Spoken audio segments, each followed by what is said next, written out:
Hello everyone, hope you all are fine.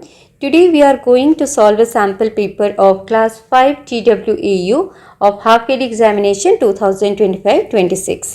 तो यहाँ पर आपका TWAU जो कि आप EVS भी बोलते हैं उसका पेपर किस तरीके से होगा उसका एक सैम्पल पेपर है। तो ये आप देखिएगा। Observation and reporting 10 marks, identification and classification 15 marks, discovery of facts 15 marks, total 40 marks. तो यहाँ पर सबसे पहले EVS में या TWAU में जो भी आपको क्वेश्चन मिलते हैं वो पिक्चर बेस्ड होते हैं। आपकी सिलेबस में, आपके चैप्टर्स में जो आपको पिक्चर्स दिए हुए हैं उनके बारे में आपको अच्छी तरीके से इन्फॉर्मेशन होनी चाहिए कि वो किस चीज़ का पिक्चर है, और उसके बारे में जो भी जानकारी बुक में दी है या आपके टीचर्स ने आपको बताई है वो आपको पता होना चाहिए, क्योंकि उसी के बेसिस पर आपको क्वेश्चंस मिलते हैं। तो यहाँ पर कुछ एग्जांपल्स हैं, इसे आप देख सकते हैं। जैसे ये है MCQ मल्टीपल चॉइस क्वेश्चंस हैं। ये पहला क्वेश्चन है, the tiny living organism that grow on different things are called. मतलब छोटे छोटे लिविंग ऑर्गेनिज्म जो चीज़ों में ग्रो करते हैं, पैदा होते हैं, उनको क्या कहते हैं? तो ये आपने चैप्टर में पढ़ा है। उनको इंसेक्ट कहते हैं, माइक्रोब्स कहते हैं या एनिमल्स कहते हैं। तो यहाँ पर पिक्चर भी दिया हुआ है। इस पिक्चर को पहचान कर आप बता सकते हैं ये क्या है, माइक्रोब। सो यू कैन टिक और एनसर्कल द करेक्ट आंसर। या तो आप इसको सर्कल कीजिए या टिक कीजिए आंसर को, इस तरीके से आप करेंगे।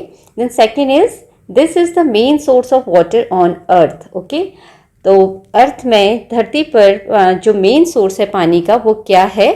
That is rain. यहाँ पिक्चर देख के आप बता सकते हैं। ऑप्शन है पॉन्ड, ओशन, रेन, और पिक्चर आपको दी है हेल्प के लिए। तो you can easily find out rain is the main source of water on earth.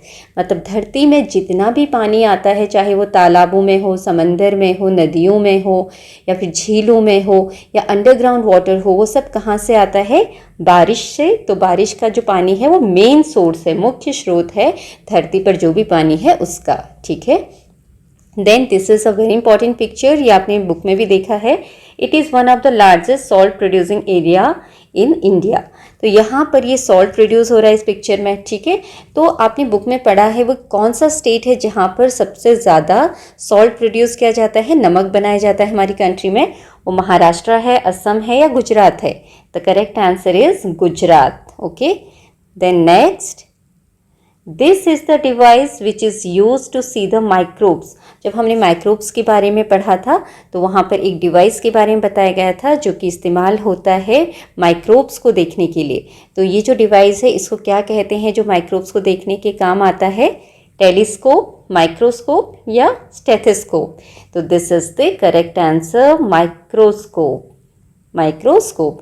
Telescope क्या होता है? दूर की चीज़ों को देखने के लिए। और स्टेथोस्कोप कौन यूज़ करते हैं? डॉक्टर्स आपके जो हार्ट बीट्स होते हैं उनको चेक करने के लिए। तो यहाँ पर करेक्ट आंसर है माइक्रोस्कोप। ओके, ये माइक्रोस्कोप है। Next is, which type of pollution is shown in the picture. ये पिक्चर आपने बुक में देखी है और इस पिक्चर को देखकर आपने बताना है कि यहाँ पर किस तरीके का पॉल्यूशन दिखाया गया है। ये एयर पॉल्यूशन दिखाया गया है यहाँ पर ज़्यादा, या वाटर पॉल्यूशन, या लैंड पॉल्यूशन? तो यहाँ पर आप देखते हैं फैक्ट्री का सारा पानी नदी में आ रहा है और ये सारे लोग कचरा भी नदी में डाल रहे हैं। नदी बहुत गंदी हो गई, फिश को प्रॉब्लम हो रही है, वो जी नहीं पा रही है ना? तो यहाँ पर मेन जो दिखाया गया है वो है वाटर पॉल्यूशन। तो वाटर पॉल्यूशन, वाटर को आप यहाँ पर सर्कल करेंगे। Next is, it is like a giant wall that blocks the flow of a river and stores water in a big reservoir. ये एक बड़ी सी दीवार होती है। जाइंट मतलब बहुत बड़ी, बहुत, जाइंट का मतलब होता है बहुत बड़ा, वॉल मतलब दीवार।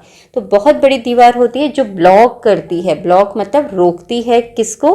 The flow of water. Flow मतलब बहाव, वाटर रिवर मतलब नदी। फ्लो और रिवर मतलब नदी के बहाव को रोकती है। नदी को आगे बढ़ने से, इस तरीके से नदी का पानी आ रहा है, लेकिन ये जो दीवार है ये इसको रोक रही है और इसको बड़े से रिजर्वॉयर में पानी को स्टोर कर दिया जाता है। ये पूरा रिजर्वॉयर बन गया जहाँ पर पानी को स्टोर करके रखा है।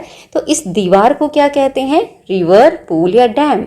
तो correct answer is damn. Okay, next is, this is also from your book. ये बुक के पिक्चर हैं सारे आपके। Name the given machine. इस मशीन का नाम आपने बताना है कि कौन सी मशीन थी वहाँ पर। ये आइसक्रीम कार्ट है या फिर मिल्क डिस्पेंसर है। मिल्क डिस्पेंसर्स होते हैं जहाँ से मिल्क हम लेते हैं। ठीक है, और वाटर ATM है। Yes, this is water ATM। इसके बारे में हमने अपनी बुक में पढ़ा था। This is water ATM। Okay, next is, idlis are prepared with this method of cooking.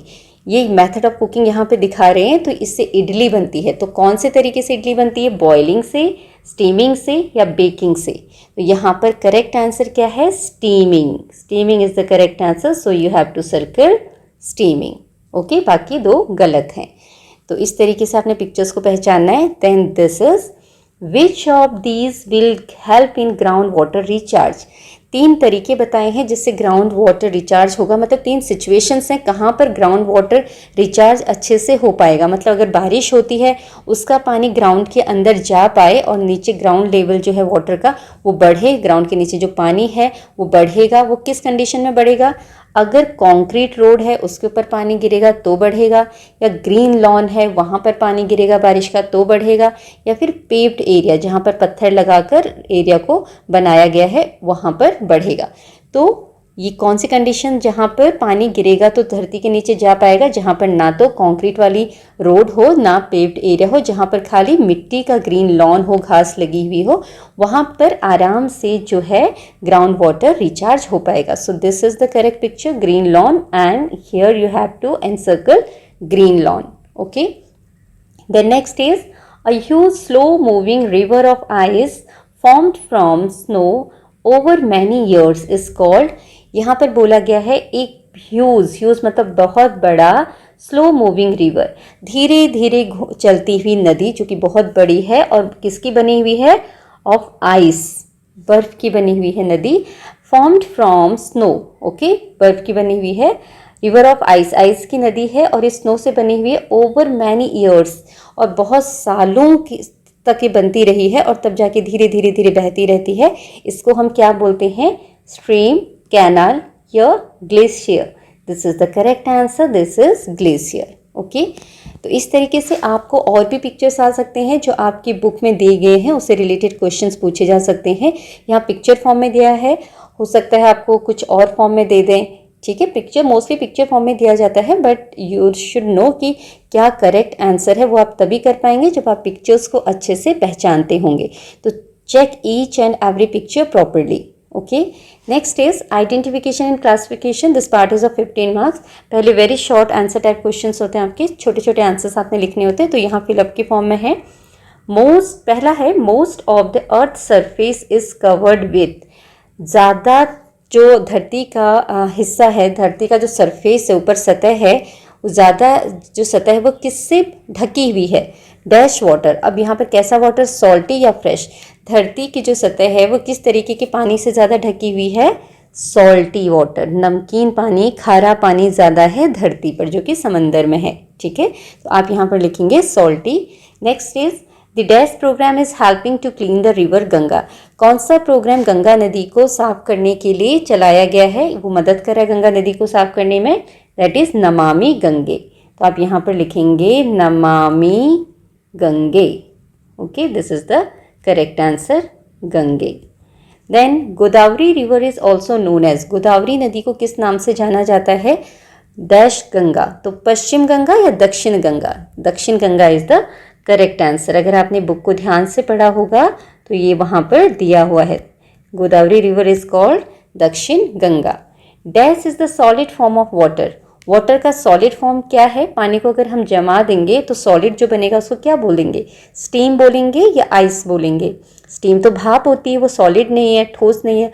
Ice एकदम ठोस होती है, सॉलिड होती है। तो this is the correct answer, ice. और आप जब आइस लिखेंगे तो आई कैपिटल लिखेंगे क्योंकि ये सेंटेंस का फर्स्ट लेटर है। Okay, next is dash was such a popular spice that Vasco da Gama crossed oceans to collect it from India। ये एक बहुत ही पॉपुलर स्पाइस था, मसाला था इंडिया का, भारत का, जिसको ढूंढते हुए वास्को डी गामा भारत आया कई समंदरों को पार करके।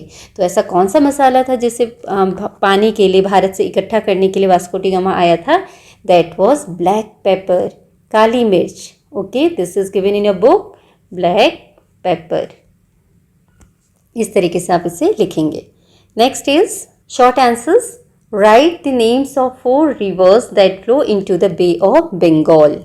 यहाँ पर आपने अपनी 4 नदियों के नाम बताने हैं अपनी कंट्री के, अपने देश के, जो बे ऑफ बंगाल में जाके मिलती हैं या गिरती हैं। तो वो कौन सी नदियाँ हैं? You can right simply the answers. Ganga, okay, एक तो गंगा नदी है, फिर कृष्णा, कावेरी, गोदावरी, ये सब आप इनके नाम लिखेंगे। Godavari, okay, Godavari, then Krishna, Krishna and Kaveri, KAVERI, Kaveri. तो यहाँ पर आप ऐसे याद कीजिए, जी से गंगा, जी से गोदावरी, 2 जी वाले हो गए, और कृष्णा एंड कावेरी 2 के वाले हो गए। ईजिली आप इनको लर्न कर सकते हैं। तो ब्रह्मपुत्र भी है, अगर आपको याद है तो बहुत अच्छी बात है। देन महानदी भी है। तो इस तरीके से बहुत सारी नदियाँ हैं, but these are the easy one you can learn. Ganga, Godavari, Krishna, Kaveri. Okay, next question is complete the table with methods of preservation. तो मैथड्स ऑफ प्रिजर्वेशन आपने पढ़े हैं, किसी चीज़ को सुरक्षित रखने के क्या तरीके हैं। जैसे कि मैंगो से अगर हमें आम पापड़ बनाना है तो हम कौन सा प्रिजर्वेशन का तरीका अपनाएंगे? ड्राइंग इन सन। हम उसको धूप में सुखाएंगे, उसको काट के उसके पीसेस को धूप में सुखाएंगे। तो यहाँ पर आप लिखेंगे ड्राइंग इन सन। दूसरा है रोटी। रोटी से अगर आपको खाखरा बनाना है तो आप क्या करेंगे? तब आप डिहाइड्रेशन प्रोसेस यूज़ करेंगे। डिहाइड्रेशन, ठीक है, इसमें भी सुखाया जाता है, इसमें जो वाटर होता है उसको। तो इसको आप लिखेंगे, प्रोसेस का नाम, प्रिजर्वेशन का तरीका, dehydration. Next is identify the things which dissolve in water and which do not dissolve in water. Dissolve मतलब घुलने वाला, जो घुल जाता है, जो मिक्स हो जाता है। डू नॉट डिजॉल्व मतलब जो नहीं डिजॉल्व होता है, जो नहीं घुलता है, नहीं मिलता है, किसके साथ? इन वाटर, पानी के साथ। तो आपने यहाँ पे डिजॉल्व इन वाटर में उन चीज़ों के नाम लिखने नीचे जो पानी के साथ मिक्स हो जाते हैं, घुल जाते हैं पानी में। और डू नॉट डिजॉल्व में उन चीज़ों के साथ उन चीज़ों का नाम लिखना है जो पानी में नहीं घुलते हैं, नहीं मिक्स होते हैं। तो चीज़ों के नाम ऊपर दिए हुए हैं। सैंड, सैंड क्या है? रेत है, रेत नहीं घुलती है, तो आप इसको do not dissolve in water लिखेंगे। शुगर, चीनी घुल जाती है, तो आप इसको डिजॉल्व इन वाटर लिखेंगे। सॉल्ट, नमक घुल जाता है, तो ये आप डिजॉल्व लिखेंगे, क्योंकि सॉल्ट मतलब क्या होता है? नमक, वो तो घुल जाता है। पेबल्स, पत्थर के छोटे छोटे टुकड़े, वो तो नहीं घुलते, तो आप पेबल्स को यहाँ पर लिखेंगे। ऐसे अगर मान लीजिए ऑयल दिया हो, ऑयल, तेल, तेल कभी पानी में डाल के देखा आपने? हल्का सा तेल जो है वो कभी भी पानी में मिक्स नहीं होता, तेल जो है पानी के ऊपर तैरता है, तो वो भी किस में आएगा? Do not dissolve in water. Oil यहाँ पर आ जाएगा, ठीक है। चॉक पाउडर होता है, वो भी नहीं घुलता है, नीचे जमा हो जाता है।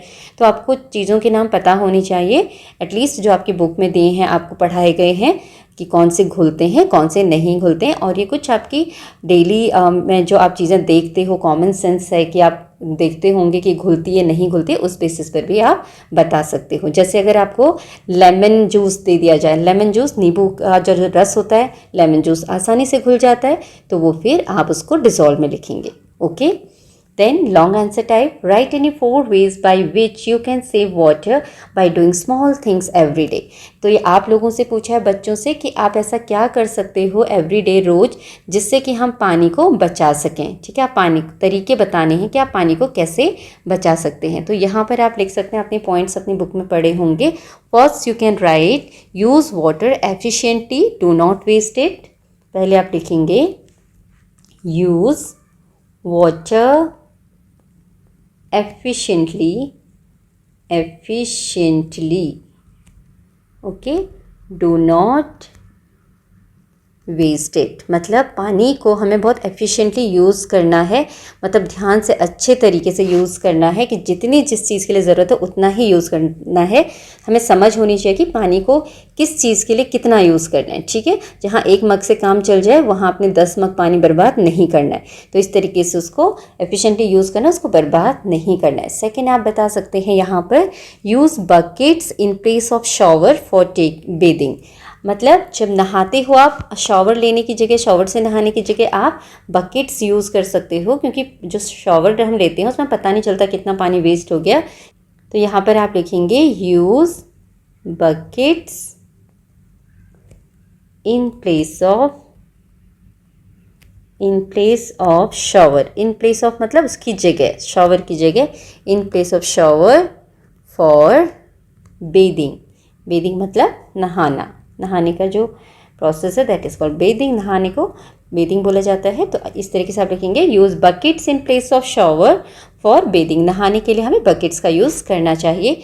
Then you can tell that turn off the taps while brushing teeth.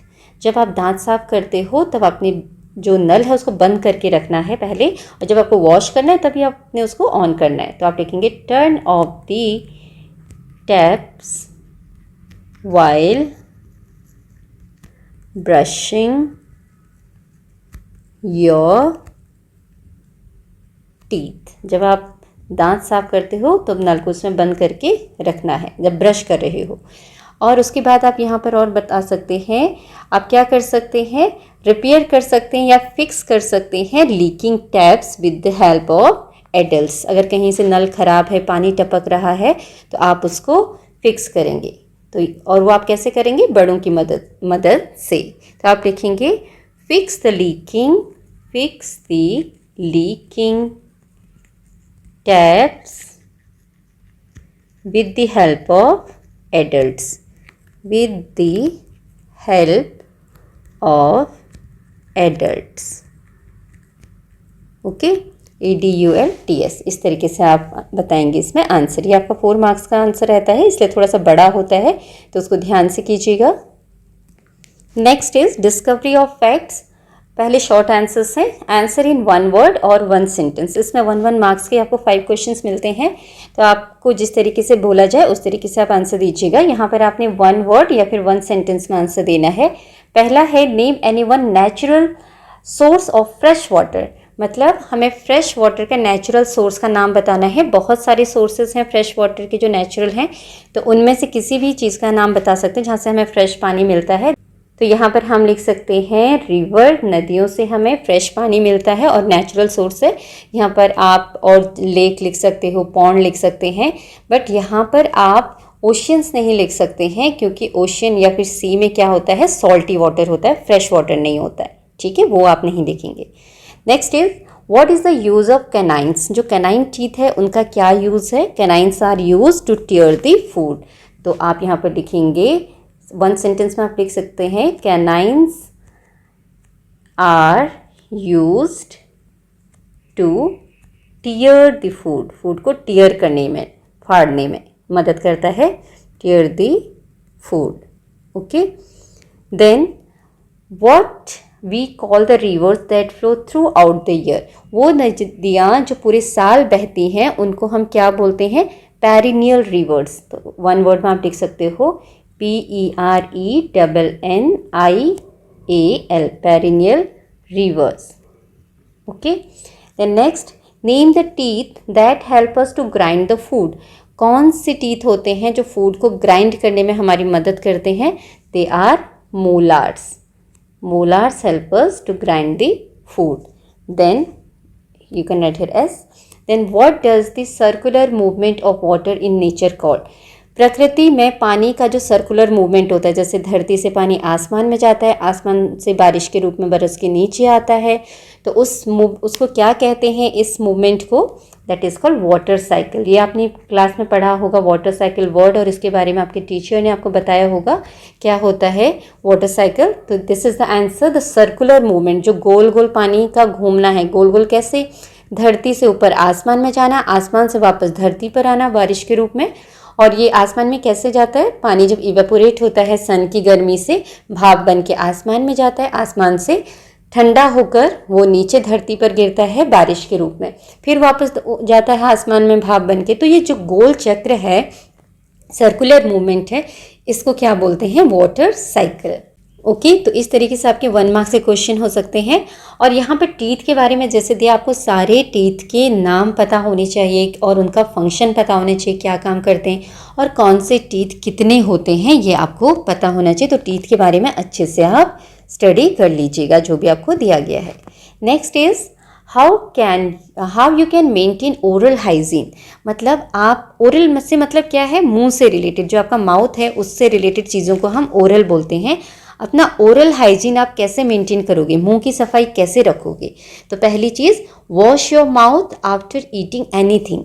कुछ भी खाने के बाद आपने अपना मुंह साफ करना है, कुल्ला करना है। ठीक है, तो आप क्या बोलोगे, wash your mouth after eating anything। कुछ भी आप खाते हो उसके बाद आपने कुल्ला करना है, वॉश करना अपने मुंह को, ठीक है। Then brush your teeth 2 times daily. आपने 2 बार अपने दांत जरूर साफ करने हैं, एक सुबह और एक रात को सोने से पहले। Brush your teeth daily 2 times, okay. और वो 2 टाइम कौन है आपको पता है, 2 times सुबह और रात को। Then why we can not use the ocean water for drinking. हम जो ओशन का पानी होता है, समंदर का पानी होता है, उसको पीने के लिए क्यों नहीं इस्तेमाल कर सकते, स्पेशली डायरेक्टली नहीं कर सकते उसको पीने के लिए, बिकॉज इट इज़ सॉल्टी, क्योंकि वो खारा है, उसमें नमक होता है, इसलिए हम उसको यूज़ नहीं कर सकते। So you can write here we, अभी 2 मार्क्स का क्वेश्चन है तो इसको आप पूरा लिखेंगे। We can not use ocean water for drinking because it is salty। salty मतलब नमकीन या खारा। Next question is Why do some food items last for weeks and others spoil in just a few days? ये आपको class में भी करवाया हुआ है कि कुछ आइटम्स होते हैं, खाने की चीज़ें होती हैं, वो जल्दी ख़राब हो जाती हैं, कुछ कई हफ्तों तक ठीक रहती हैं। ऐसा क्यों? क्योंकि जिन फूड आइटम्स में मॉइस्चर कम होता है, नमी कम होती है, वो ज़्यादा दिनों तक चल जाते हैं, और जिनमें ज़्यादा मॉइस्चर होता है वो जल्दी ख़राब हो जाते हैं। यही बात आपने यहाँ पर बतानी है। और कुछ चीज़ें होती हैं जिनमें प्रिजर्वेटिव्स डाले जाते हैं, उससे भी वो काफ़ी दिनों तक चल जाते हैं। So you have to write here some food items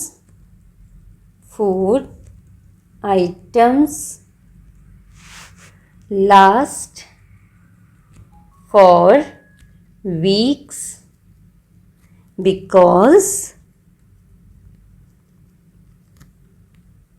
they have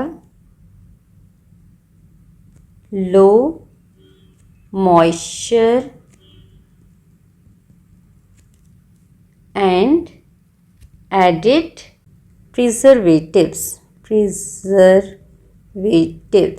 okay, उनमें मॉइस्चर कंटेंट भी कम होता है और प्रिजर्वेटिव्स भी होते हैं। एंड बाकी फिर आप लिख सकते हो यहाँ पर वाइल, जबकि यहाँ से आगे वाइल, नो फुल स्टॉप, यहाँ फुल स्टॉप मत लगाइएगा, वाइल जबकि the items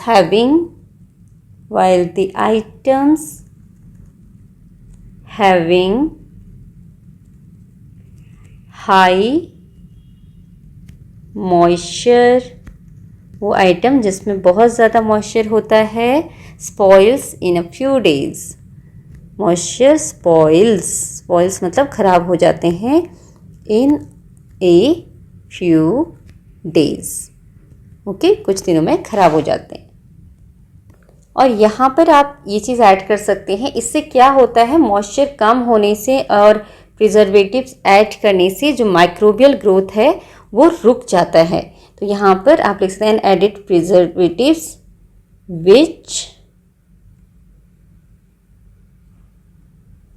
which stops microbial growth. ये आप लिखेंगे तो अच्छा रहेगा, ठीक है। माइक्रोबियल ग्रोथ आप यहाँ लिख लीजिए, GROWTH। ये वर्ड छूट गया है, तो अगर ये लिखते हैं तो बहुत अच्छी बात है। इसके आगे आप लिखेंगे they have low moisture and added preservatives which stops microbial growth while the items having high moisture spoils in a few days. Preservatives add करने से उसमें माइक्रोब्स ग्रो नहीं करते, क्योंकि जो खाना खराब होता है वो माइक्रोब्स ग्रो होने की वजह से ही होता है। Okay, What if food cannot be preserved? Write the consequences of a world without food preservation. यहाँ ये क्वेश्चन भी आपकी बुक से ही दिया गया है कि आप खाने को अगर प्रिजर्व नहीं कर पाओगे तो क्या होगा। What if food cannot be preserved? अगर क्या होता फूड को हम प्रिजर्व नहीं कर पाएंगे तो।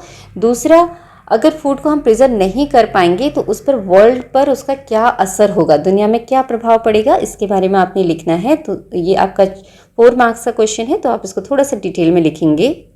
तो यहाँ पर आपके लिए एक आंसर लिख दिया है। जैसे यहाँ पर आप बताएंगे if food could not be preserve, अगर फूड को प्रिजर्व नहीं कर पाए तो क्या होगा, it would spoil very quickly, वो खाना बहुत जल्दी खराब हो जाएगा। In a world where food could not be preserve, एक ऐसी दुनिया जहाँ पर खाना प्रिजर्व नहीं कर पाएंगे तो उससे क्या होगा, the food would get spoiled, एक तो यही आप लिखेंगे कि फूड स्पॉइल हो जाएगा, विच वुड लीड टू, जिसकी वजह से होगा क्या, wastage and shortage of food, जिसकी वजह से एक तो खाना बर्बाद हो जाएगा, क्योंकि अगर खाना है हमारे पास वो प्रिजर्व नहीं कर पा रहे हैं, हम उसको सेफ नहीं रख पा रहे हैं, तो वो वेस्टेज हो जाएगा उसका, क्योंकि ख़राब हो जाएगा, बर्बाद हो जाएगा। और दूसरा शॉर्टेज ऑफ फूड, शॉर्टेज मतलब कमी, और खाने की कमी भी हो जाएगी। तो इस तरीके से आप इसका आंसर बताएंगे। तो यहाँ पर आपका सैम्पल पेपर कंप्लीट होता है। आई होप इसे देखकर आपको एक आइडिया मिल जाएगा कि किस तरीके से आपने अपने पेपर की तैयारी करनी है। Thank you for watching.